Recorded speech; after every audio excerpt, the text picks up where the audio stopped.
வணக்கம் நண்பர்களே. இப்போது கொஞ்சம் முன்னாடி கொடுத்துருக்கோம்.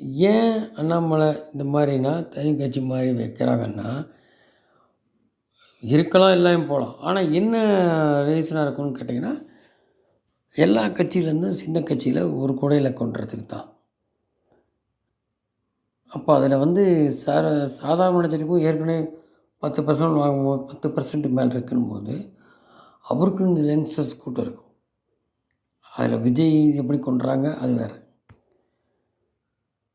இப்போது இந்த கல்டன்மோ இங்கே வந்து என்ன பண்ணிட்டான், இந்த தமிழகத்தில் ஒரு பிம்பம் பார்த்து பழகிட்டான். அதில் இன்டலெக்சுவல் வித்து இருக்கும்போது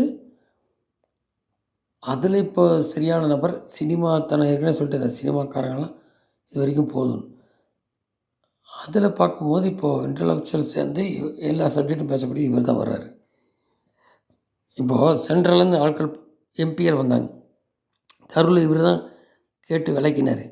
இப்போ கூட இந்த ஆம்புலன்ஸ் மேட்ரு அந்த குறியை எதுக்கு ஏன் கொடுத்தாங்க, சிபிஐ கேட்குற கேள்வியில் அவர் கேட்குறாரு. ஏன் ஏற்கனவே ஐபிஎஸ் வந்திருக்காரு.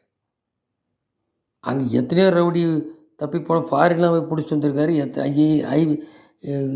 ரவுடி எப்படி ஆக்ட் பண்ணுவான், இந்த அரசியல்வாதி எப்படி இருப்பான், நொடி என்ன பண்ணுவான்றது எல்லாம் அத்துப்படி 10 வருஷமாக. இதில் இப்போ 4 வருஷமாக தான். ஆனால் இதையும் சேர்த்து அங்கே படிச்சிட்டாரு.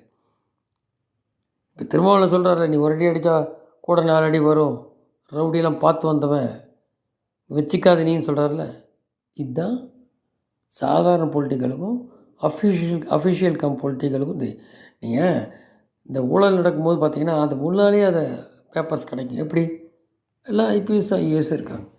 தான் அதே தான் சொல்கிறார். இந்த ஸ்டாலினுக்கு இவர் கேட்டு வாங்கலாம் ஐஏஎஸ் ஐபிஎஸ். ஆனால் இவர் அந்த நடைமுறை தெரியுமா என்னன்னு தெரியல.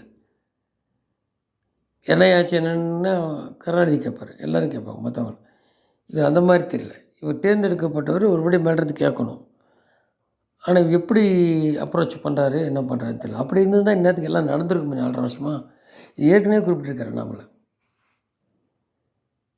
அவங்ககிட்ட சாதாரணமாலாம் கேட்கக்கூடாது. அவர் தொழிலை கேட்டால் நடந்திருக்கணும். இல்லை செய்ய வேண்டிய வாக்குறுதி இதெல்லாம் தான் காரணம். அதான் பொம்மை முதல்வர் இருக்கிறாங்க. இவர் எப்படின்னா பையன் இருந்தால் எப்படி இருக்கும், இல்லை அப்படி தான் இருக்கும். அதான் வாரிசல் கூடாது. வாரிசு அரசியல் அறவே போகணும். உதாரணம் பார்த்திங்கன்னா காங்கிரஸ் இது வரைக்கும் வாரிசு இருந்தாங்க. நேருபுரிலேருந்து ஏதாவது நல்லது நடந்ததா? ஒன்றும் கிடையாது.